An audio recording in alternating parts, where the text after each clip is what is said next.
ದಯವಿಟ್ಟು ತಗೋಬೇಡಿ. ಈ ಒಂದು ಲೊಕೇಶನ್ ಅಲ್ಲಿ ಪ್ರಾಪರ್ಟಿ ಯಾವತ್ತೂ ತಗೊಳಕ್ ಹೋಗ್ಬೇಡಿ. ಯಾಕಂತ ಹೇಳಿದ್ರೆ ಇಲ್ಲಿ ಇನ್ವೆಸ್ಟ್ಮೆಂಟ್ ಮಾಡೋದ್ರಿಂದ ನೀವು ಹಾಕಿರುವಂತ ಹಣ 2 ರಿಂದ 3 ವರ್ಷದಲ್ಲಿ ಡಬಲ್ ಟ್ರಿಬಲ್ ಆಗೋದ್ರಲ್ಲಿ ಡೌಟೇ ಇಲ್ಲ. ಅದಕ್ಕೆ ಯಾವತ್ತು ಈ ಒಂದು ಲೊಕೇಶನ್ ಅಲ್ಲಿ ಪ್ರಾಪರ್ಟಿನ ತಗೊಳಕ್ಕೆ ಹೋಗ್ಬೇಡಿ.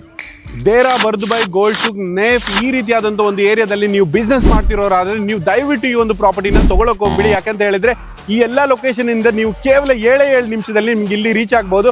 ಸೊ ಅದಕ್ಕೆ ದಯವಿಟ್ಟು ತಗೊಳಕ್ ಹೋಗ್ಬಿಡಿ.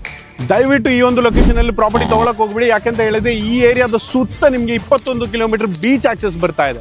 ದಯವಿಟ್ಟು ಈ ಒಂದು ಲೊಕೇಶನ್ ಅಲ್ಲಿ ಇನ್ವೆಸ್ಟ್ಮೆಂಟ್ ಮಾಡಕ್ ಹೋಗ್ಬೇಡಿ. ಯಾಕಂತ ಹೇಳಿದ್ರೆ ಇಲ್ಲಿ ಕಾಣಿಸ್ತಿದೆಯಲ್ಲ ಈ ಒಂದು ಮಾಲ್ ಅನ್ನುವಂಥದ್ದು ದುಬೈ ಮಾಲ್ ನಂತರ ಸೆಕೆಂಡ್ ಬಿಗ್ಗೆಸ್ಟ್ ಮಾಲ್ ಬರ್ತಿರುವಂಥದ್ದು. ಅದಕ್ಕೆ ನೀವು ಇನ್ವೆಸ್ಟ್ಮೆಂಟ್ ಮಾಡಕ್ ಹೋಗ್ಬೇಡಿ. ಮಾಡಿದ್ರೆ ಒಳ್ಳೆ ರಿಟರ್ನ್ ಸಿಗ್ಬಿಡುತ್ತೆ. ದಯವಿಟ್ಟು ಮಾಡಬೇಡಿ. ಪಾಮ್ ಜುಮೇರಾ, ಬುರ್ಜ್ ಖಲೀಫಾ ಅಂತ ಐಕಾನಿಕ್ ಪ್ಲೇಸ್ಗಳಲ್ಲಿ ಇನ್ವೆಸ್ಟ್ಮೆಂಟ್ ಮಾಡಿಬಿಟ್ಟು ದುಡ್ಡು ಮಾಡ್ಕೊಳ್ಳೋದನ್ನ ಆಲ್ರೆಡಿ ಮಿಸ್ ಮಾಡ್ಕೊಂಡಿದ್ದೀರಾ. ಇನ್ನು ಇಲ್ಲೂ ಕೂಡ ಮಾಡಕ್ ಹೋಗ್ಬೇಡಿ. ಯಾಕಂತ ಹೇಳಿದ್ರೆ ಮಾಡಿದ್ರೆ ನೀವು ದುಡ್ಡು ಮಾಡಿಬಿಡ್ತೀರಾ. ಈ ಫ್ಯೂಚರ್ ಐಕಾನಿಕ್ ಆಗಿರುವಂಥ ಲೊಕೇಶನ್ ಅಲ್ಲಿ ಇನ್ವೆಸ್ಟ್ಮೆಂಟ್ ಮಾಡಿಬಿಟ್ಟು ದುಡ್ಡು ಮಾಡಬಾರ್ದು ಅಂತಿದ್ರೆ ಈ ಕೆಳಗಡೆ ಕಾಣಿಸ್ತಿರೋಂಥ ನಂಬರ್ಗೆ ದಯವಿಟ್ಟು ಕಾಲ್ ಮಾಡಬೇಡಿ.